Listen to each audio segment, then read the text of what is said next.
Oi, pessoal. Vocês já devem ter percebido que tem algo estranho acontecendo em nível mundial. Mas também acho que as propagações de teorias absurdas de conspiração possam até fazer com que vocês pensem que esse relato seja mais uma delas. Enquanto vocês assistem, milhões estão sendo jogados na pobreza por causa das medidas adotadas ano passado. Mesmo que a crise econômica ainda não tenha afetado vocês, pode ser apenas uma questão de tempo até vocês também serem afetados. Esse relato não é para causar mais receios, é apenas a dura realidade. Acho que devemos tentar amenizar os danos e até termos melhores resultados se tivéssemos as informações verdadeiras. Por isso vou mostrar a vocês fatos que podem ser facilmente checados e de importância crucial. Existem poucas corporações gigantes que dominam quase todos os aspectos de nossas vidas. Pode parecer um exagero, mas do nosso café da manhã até o colchão que dormimos e tudo que nós consumimos nesse intervalo é extremamente dependente destas grandes corporações. São corporações gigantescas de investimento que determinam como o dinheiro circula. São os principais personagens do jogo que estamos testemunhando. Como o tempo de vocês é precioso, resumi os dados mais importantes. Como é que funciona? Vamos pegar a PepsiCo como exemplo.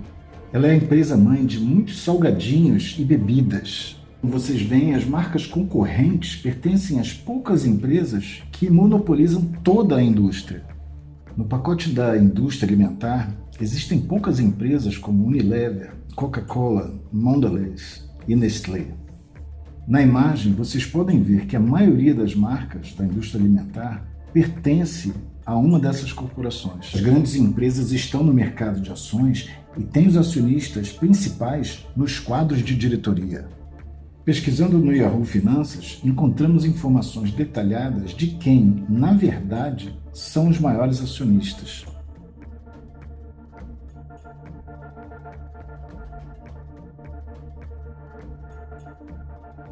Novamente, peguemos a PepsiCo como exemplo. Podemos observar que mais de 72% das ações pertencem a 3.155 instituições de investimentos. São empresas de investimentos em fundos, seguradoras, bancos e, em alguns casos, instituições governamentais. Quem são os maiores investidores na PepsiCo?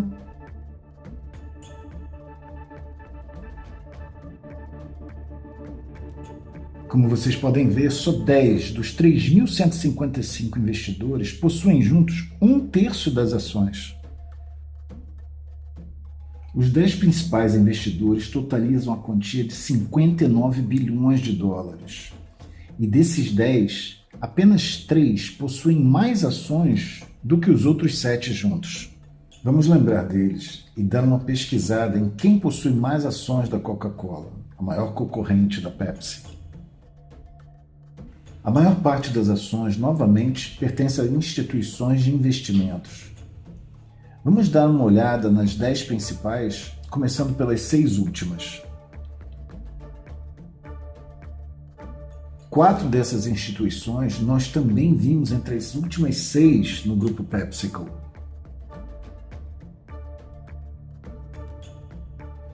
Elas são a Northern Trust, JP Morgan Chase, Geode Capital e Wellington Management.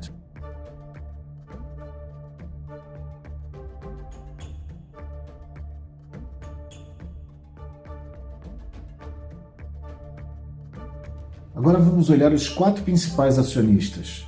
Eles são BlackRock, Vanguard e State Street. Estas são as maiores empresas de investimento do mundo. Então PepsiCo e Coca-Cola não são realmente concorrentes. As outras empresas gigantes, que são donas de uma série de empresas como Unilever, Mondelez e Nestlé, pertencem ao mesmo grupo de pequenos investidores. Não é apenas na indústria alimentícia que esses nomes são observados. Agora vamos procurar quais são as principais empresas de tecnologia. Facebook é a dona da WhatsApp e Instagram. Junto com o Twitter, formam a maior plataforma de redes sociais. A Alphabet é a empresa-mãe da Google, YouTube e Gmail. E também é a maior investidora no sistema Android, um dos 2 sistemas operacionais mais usados em quase todos os smartphones e tablets no mundo.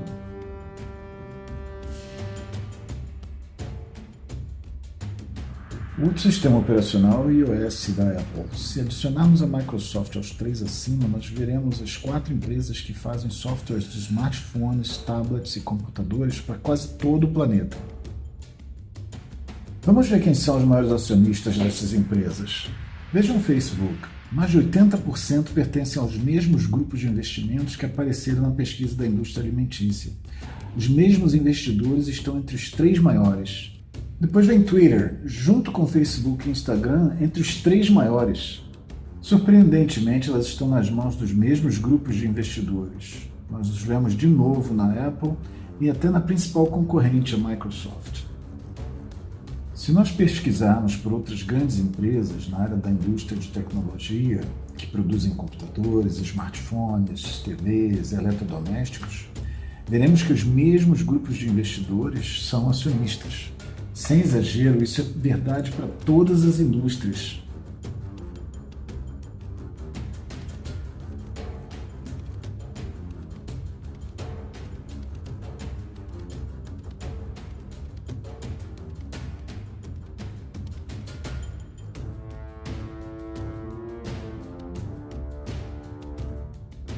Um último exemplo. Vamos marcar uma viagem por aplicativo de smartphone no computador através da Skyscanner ou Expedia. Ambas são dos mesmos grupos de investidores. Voamos com muitas empresas aéreas, muitas das quais estão nas mãos dos mesmos grupos vistos, ou são de governos, como é o caso da Air France, a KLM.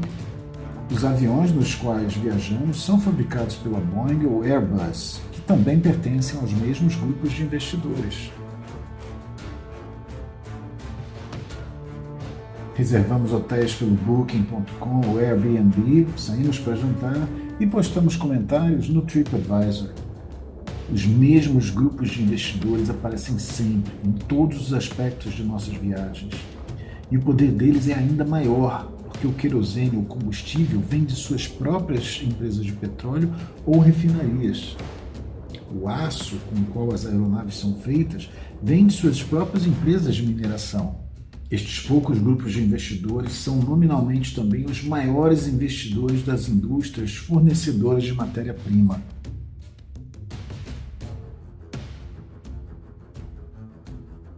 Pela internet, podemos ver que as maiores mineradoras têm como acionistas os mesmos grupos de investidores que vemos por todos os lados.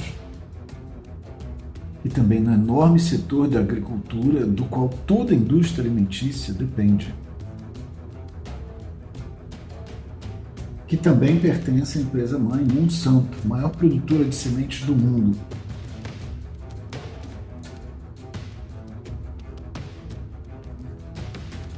E não para por aqui. Estes grupos de investidores também são acionistas das principais empresas do setor têxtil do mundo. Mesmo as empresas que fazem roupas populares pertencem aos mesmos grupos de investidores. E quando olhamos tanto para as principais empresas de painéis de energia solar ou refinarias, vemos que o controle acionário está com os mesmos grupos de investidores. São acionistas de empresas de tabaco, que produzem fumo de quase todas as marcas, e também são grandes acionistas das maiores indústrias farmacêuticas do mundo e das principais instituições que produzem medicamentos.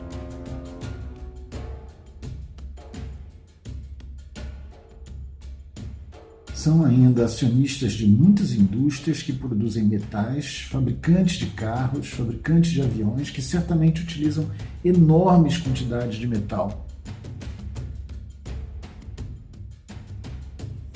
Esses grupos de investidores são donos das empresas que fabricam os produtos eletrônicos, são donos das empresas de comércio eletrônico e até mesmo dos meios de pagamentos que usamos para comprar todos esses produtos.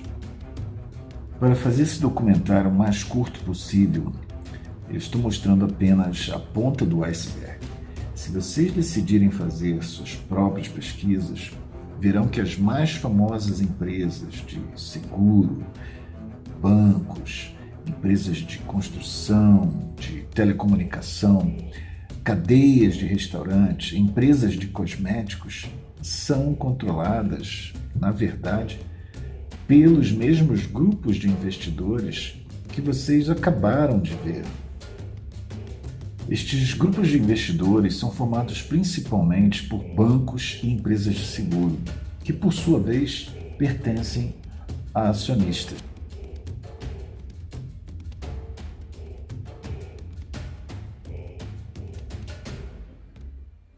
Mas o mais surpreendente nessa teia de controles é que eles detêm ações uns dos outros. Juntos eles formam essa imensa rede comparável a uma pirâmide. Os investidores menores pertencem aos maiores investidores e estes pertencem a investidores maiores ainda.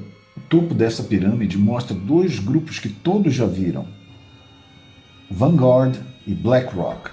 O poder destes dois grupos está muito além da imaginação. Eles não apenas têm o controle de grande parte das maiores corporações, como são acionistas daquelas que investem nas empresas. Isso dá a eles um monopólio completo. Um artigo da Bloomberg mostra que esses dois grupos juntos terão um total de investimentos da ordem de 20 trilhões de dólares até o ano de 2028. Isso significa que eles serão donos de quase tudo. A Bloomberg chama BlackRock de quarto braço do governo, porque é a única entidade privada que trabalha diretamente com os bancos centrais.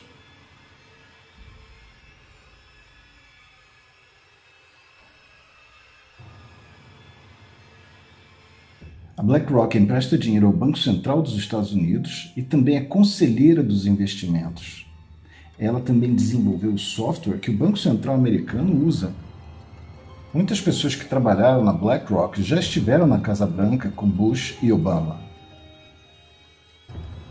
Larry Fink, CEO da BlackRock, sempre pode contar com calorosas boas-vindas de líderes e políticos. Não é estranho, considerando que ele é o nome forte de uma empresa tão poderosa. Mas Larry Fink não mexe os pauzinhos sozinho. A BlackRock também tem acionistas. Mas quem são esses acionistas? A revelação é muito estranha. A maior acionista é a Vanguard. Só que agora tudo fica nebuloso, porque a Vanguard é uma empresa privada e nem todos podem ver quem são seus acionistas. A elite, dona da Vanguard, aparentemente não quer chamar atenção alguma para si. Mas é claro que eles não vão conseguir se esconder de quem estiver disposto a procurar mais a fundo. Relatórios da Bloomberg e da Oxfam, uma organização contra a desigualdade, apontam que 1% das pessoas no mundo detém juntas mais dinheiro do que todos os 99%. E pior ainda, o relatório da Oxfam mostra que em 2017, de todo o dinheiro circulado no mundo, 82% pararam nas mãos deste 1%.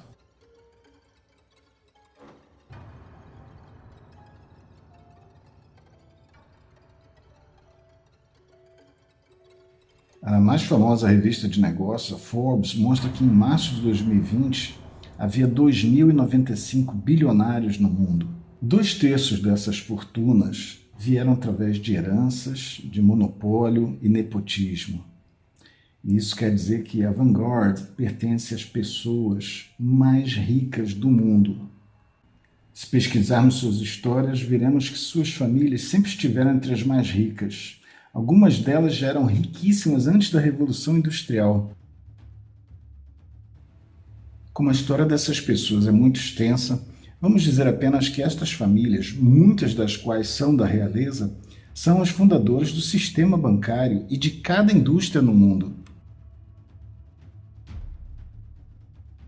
Estas famílias jamais perderam o poder, mas devido ao aumento da população, elas preferiram se esconder atrás de firmas como Vanguard e BlackRock, das quais os acionistas são fundos privados e fundações sem fins lucrativos destas famílias. Para deixar esse cenário bem claro, eu vou explicar rapidamente o que quer dizer sem fins lucrativos.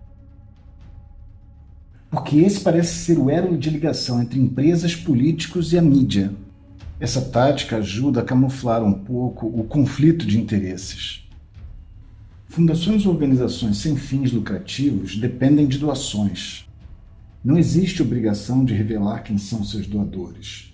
Elas podem investir o dinheiro da forma que acharem melhor e não precisam pagar impostos desde que os lucros sejam investidos em projetos novos.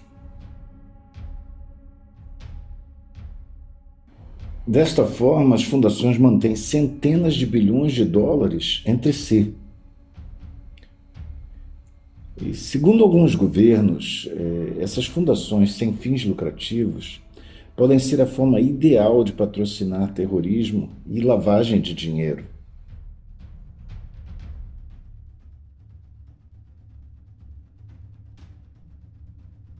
Essas fundações e fundos de investimento das famílias mais ricas ficam camufladas o máximo possível. Quando as questões atraem muita atenção, são usadas as fundações de filantropia, que estão num patamar inferior, mas também são extremamente ricas.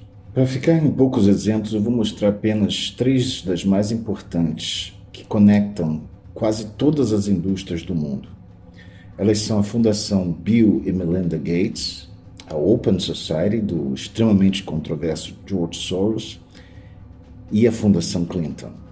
Vou fazer uma rápida apresentação delas apenas para que tenha uma noção do poder delas. De acordo com a página do Fórum Econômico Mundial, a Fundação Gates é a maior financiadora da OMS. Isso ocorreu depois que Donald Trump cortou o fundo de financiamento da OMS em 2020.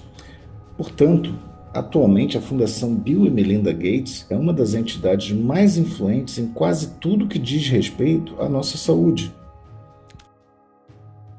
A Fundação Gates tem um vínculo muito forte com as maiores empresas farmacêuticas, dentre as quais estão Pfizer, AstraZeneca, Johnson & Johnson, BioNTech, GlaxoSmithKline.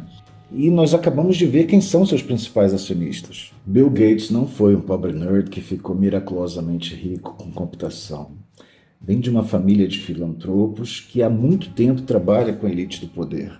Sua ex-Microsoft pertence aos grupos Vanguard, BlackRock e Berkshire Hathaway. No entanto, a Fundação Bill e Melinda Gates é a maior acionista da Berkshire Hathaway, depois da Vanguard e BlackRock. Ele, inclusive, foi membro do conselho. Seriam preciso horas para revelar tudo em que as fundações Bill e Melinda, Open Society e a Fundação Clinton estão envolvidas. Eu vou começar o próximo tópico com uma pergunta importante. Afinal, eu jamais havia feito um vídeo de natureza investigativa, mas com um notebook e alguma dedicação, me foi possível mostrar que há 2 grupos extremamente influentes na vida da população mundial. E a minha pergunta é, por que a imprensa não investiga isso? A gente pode ver um monte de programas de TV, documentários, mas nenhum aborda esse tema. Difícil crer que não é interessante o suficiente. Será que há outros interesses? Quais seriam? Mais uma vez, a internet ajuda a encontrar a resposta.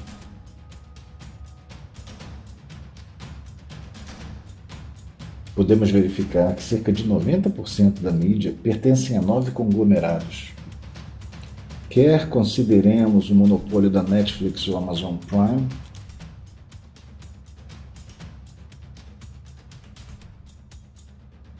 ou o consórcio de empresas como Time Warner e Walt Disney Company, entre muitas outras. Comcast, Fox, Viacom.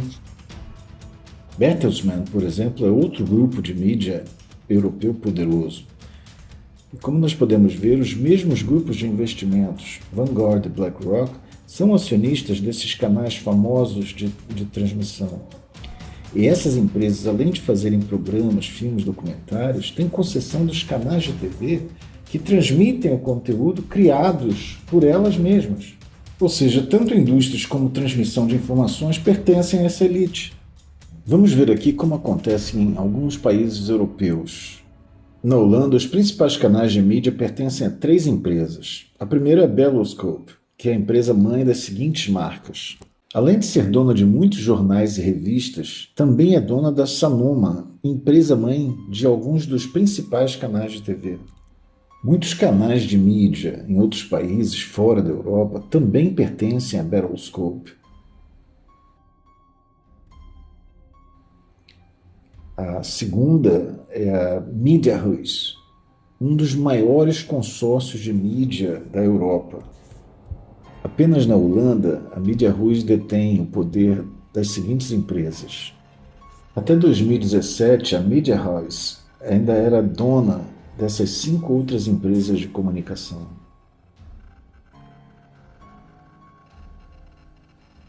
E temos a Bertelsmann, uma das 9 maiores empresas de mídia da Europa. A Bertelsmann, além de ser dona da RTL, é dona também de 45 estações de TV e 32 de rádio em 11 países.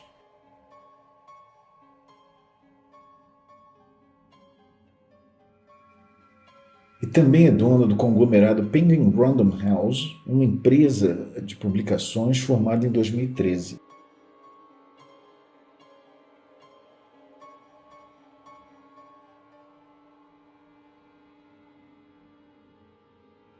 As ações dessas empresas pertencem aos fundos privados de 3 famílias.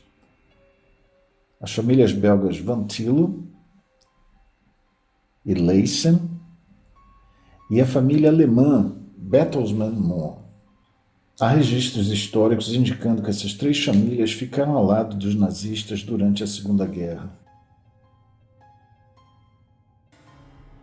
Por isso, a permissão que eles tinham de publicar revistas e jornais foi temporariamente proibida após a Segunda Guerra.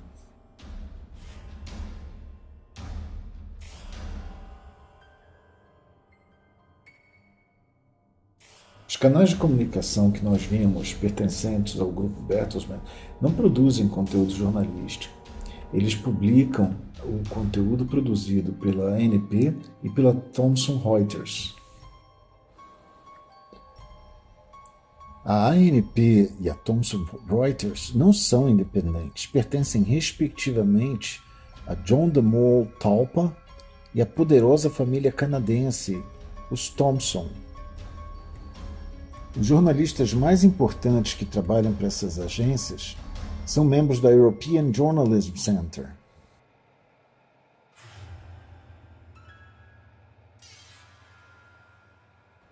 Estes são uns dos maiores patrocinadores de projetos de mídia da Europa. Eles formam jornalistas, publicam livros de ensino, têm locais de treinamento e trabalham em conjunto com empresas como Google e Facebook.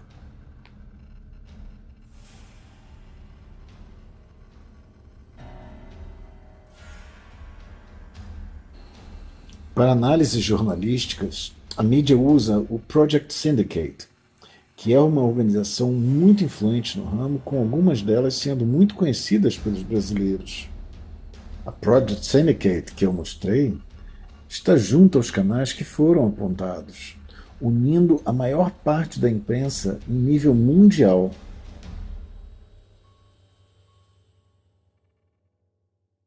Muitas vezes as reportagens vêm de uma única origem.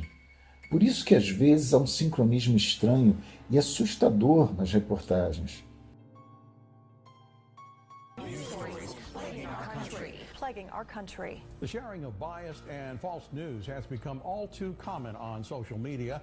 More alarming, some media outlets publish these same fake stories without checking facts first. The sharing of biased and False news has become all too common on social media. More alarming, some media outlets publish these same fake stories without checking facts first. Unfortunately, some members of the media use their platforms to push their own personal bias and agenda to control exactly what people think. And this is extremely dangerous to our democracy. This is extremely dangerous to our democracy.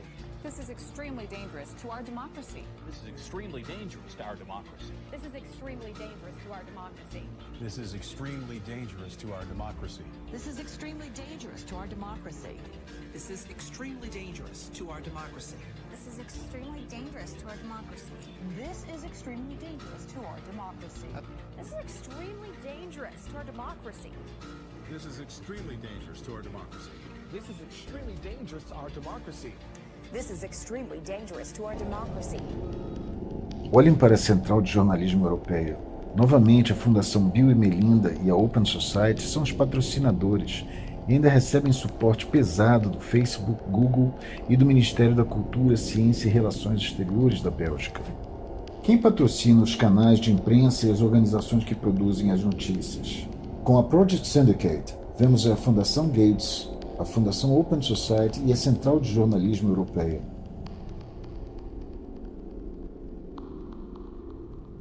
Os canais que levam as notícias são pagos por estas fundações sem fins lucrativos, da mesma elite que é dona de quase toda a mídia. São pagos também com parte do dinheiro de quem paga impostos. Eu sei que é muito para absorver de uma vez só, mas esses foram alguns exemplos para dar uma noção dos bastidores do poder mundial e ajudá-los a compreender situações passadas. Haverá muito tempo para mergulharmos no passado. Eu prefiro falar sobre a atualidade e alertar dos riscos que podemos estar correndo. Essa elite governa quase todos os aspectos de nossas vidas e as notícias que recebemos. Ela depende da coordenação e cooperação dos setores industriais para servir aos seus próprios interesses. Isso está sendo feito pelo Fórum Econômico Mundial, no qual há várias organizações importantes e poderosas. Todo ano, em Davos, os executivos de grandes corporações se encontram com os líderes de vários países, políticos e outras organizações de muita influência, como a UNICEF e o Greenpeace. Al Gore, ex-presidente dos Estados Unidos, está no quadro de supervisão do Fórum Econômico Mundial. A ministra belga Kaag, Fike Septima, presidente do Royal Dutch State Mine e comissário do Deutsche Bank. Christine Lagarde, presidente do Banco Central da Europa, e o político, filho de Ferdinand Grapperhaus, também trabalha no Fórum Econômico Mundial. De acordo com a pesquisa, o custo da anuidade é de milhões de euros, mas mais da metade deste valor é pago pelos patrocinadores, já que a maioria dos políticos não teria como arcar com o valor da anuidade para serem membros.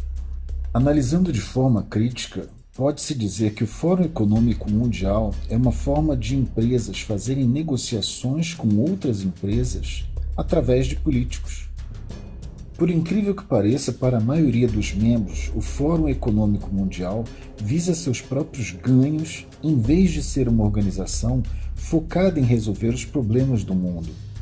Por que haveria tantos problemas se todos os líderes de nações, bancos e maiores empresários vêm se reunindo para resolver os problemas do mundo desde 1971?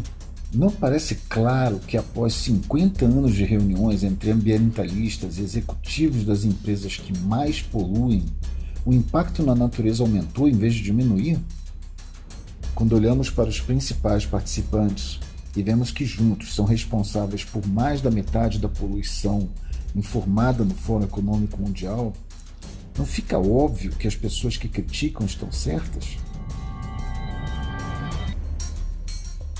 Aqui estão várias organizações e empresas, das quais os grupos Vanguard e BlackRock são acionistas.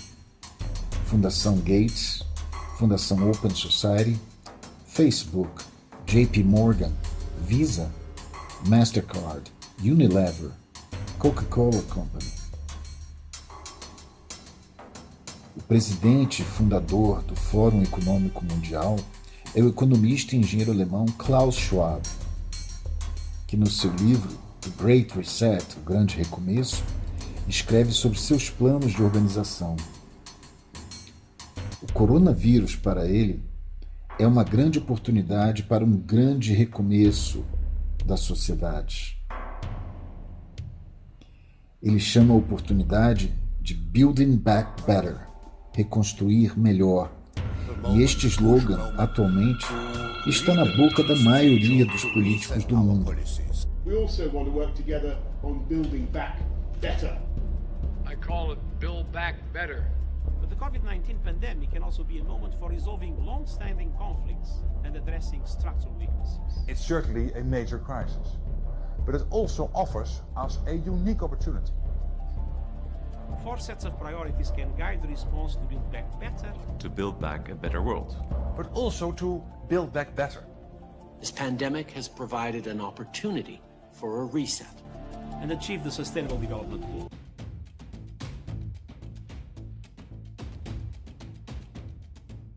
Nossa sociedade antiga deve mudar para um novo tipo, diz Klaus Schwab.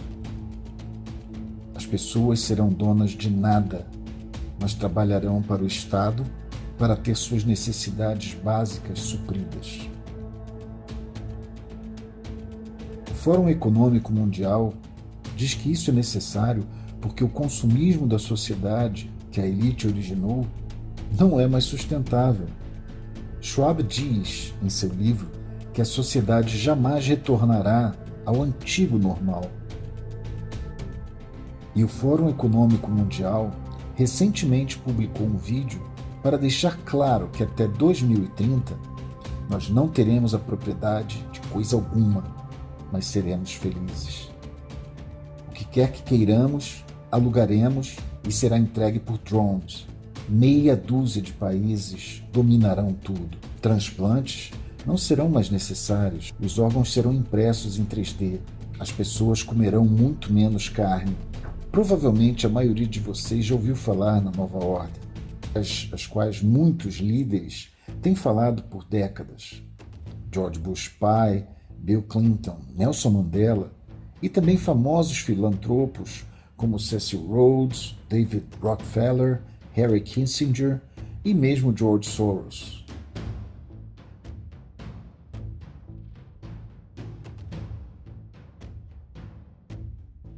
We have before us the opportunity to forge for ourselves and for future generations a new world order, a world where the rule of law, not the law of the jungle, governs the conduct of nations. When we are successful, and we will be, we have a real chance at this new world order, an order in which a credible United Nations can use its peacekeeping role to fulfill the promise and vision of the UN's founders.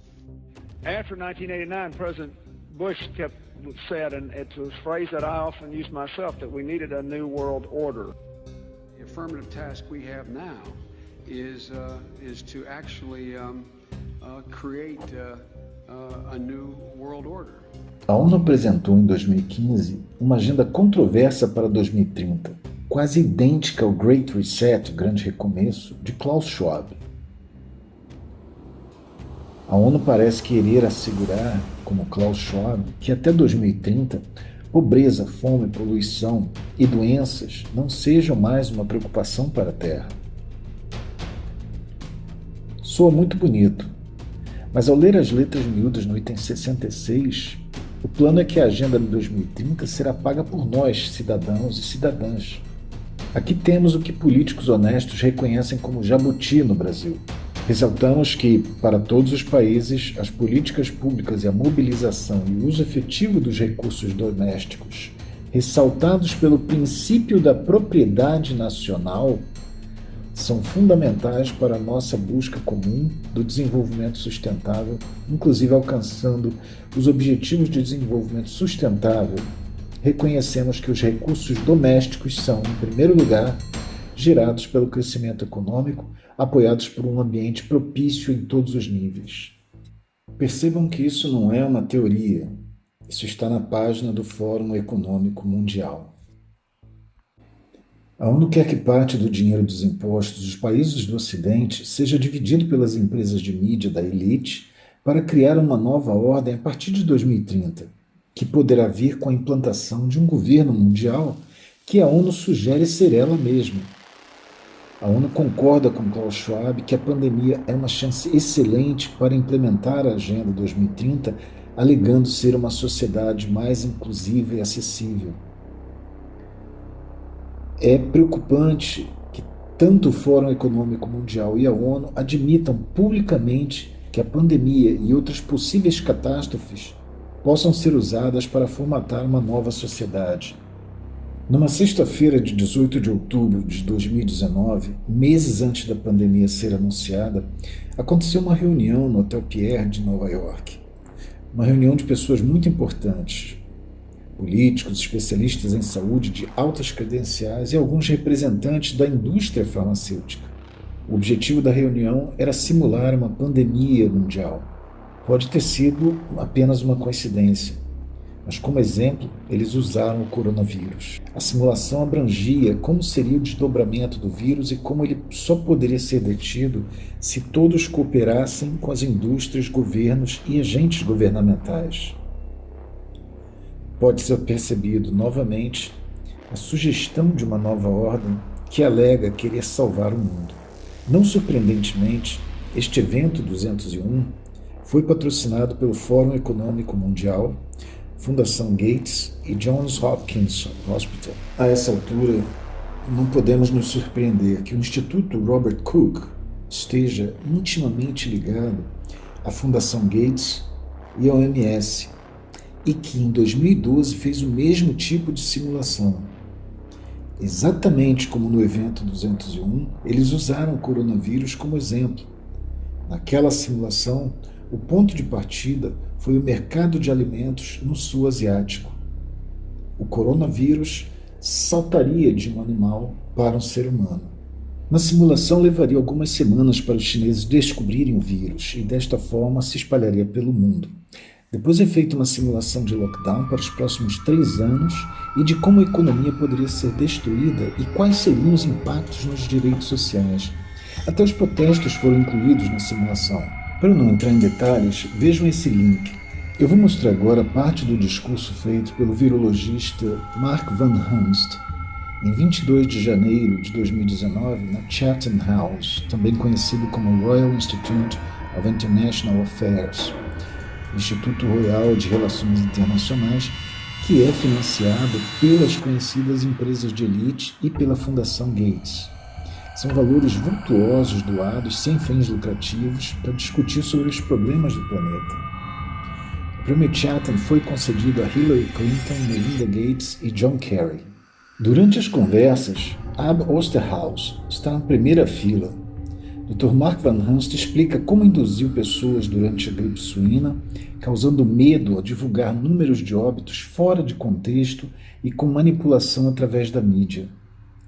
Ele ri ao dizer como se certificou que as vacinas das indústrias farmacêuticas, para as quais ele então trabalhava, eram aceitas pelas pessoas amedrontadas. To tell you about my experiences being the crisis manager, the flu commissioner for Belgium and highlighting the communication aspects there. And then you have one opportunity to do it right. I mean, day one is so important. In day one, you start your communication with the press, with the people, and you have to do it right. I mean, you have to go for one voice, one message. In Belgium, they chose to appoint a non-politician to do that. I mean, I have no party affiliations, and that makes things a little bit, at that time at least, a little bit easier, because you're not attacked politically, majority, minority. That doesn't come into play, and that was a huge advantage. The second advantage is that you can play in Brussels the complete naive guy and get a lot more done than you would otherwise be able to do. You have to be omnipresent that first day or the first days, so that you attract the media attention. You make an agreement with them that you will tell them all, and if they call, you will pick up the phone. When you do that, then you can profit from these early days to get complete carpet coverage of the field, and they're not going to search for alternative voices there. And if you do that, that makes things a lot easier. And then you have to say, okay, well, we will have H1N1 deaths. Of course, that would be unavoidable. I used there Sir Donaldson's quote, where he said that in the UK, by the peak of the epidemic, 40 people would die per day at the end of the summer. So 62 at that time million people in UK, 40 deaths a day. I worked it out for Belgium. That would be 7 deaths a day at the peak of the epidemic. I used that in the media. 7 Belgian flu deaths per day at the peak of the epidemic would be realistic. That is true in every year, even interpandemically. That is very, very conservative. However, talking about fatalities is important, because when you say that, people say, wow, what do you mean? People die because of influenza? And that was a necessary step to take. And then, of course, a couple of days later, you had the first H1N1 death in the country, and the scene was set and it was already talked about. And then you had to pick who is going to be vaccinated first. And then, well, women and children first, whatever. I mean, risk groups, they were important. And then I misused the fact that the top football, soccer clubs in Belgium, inappropriately and against all agreements, vaccinated they made their soccer players priority people. So I said I can use that, because if the population really believes that this vaccine is so desirable that even the soccer players would be dishonest to get their vaccine, I said, okay, I can play with that. So I made a big fuss about this. This is Van Ranst is raving mad. But it worked.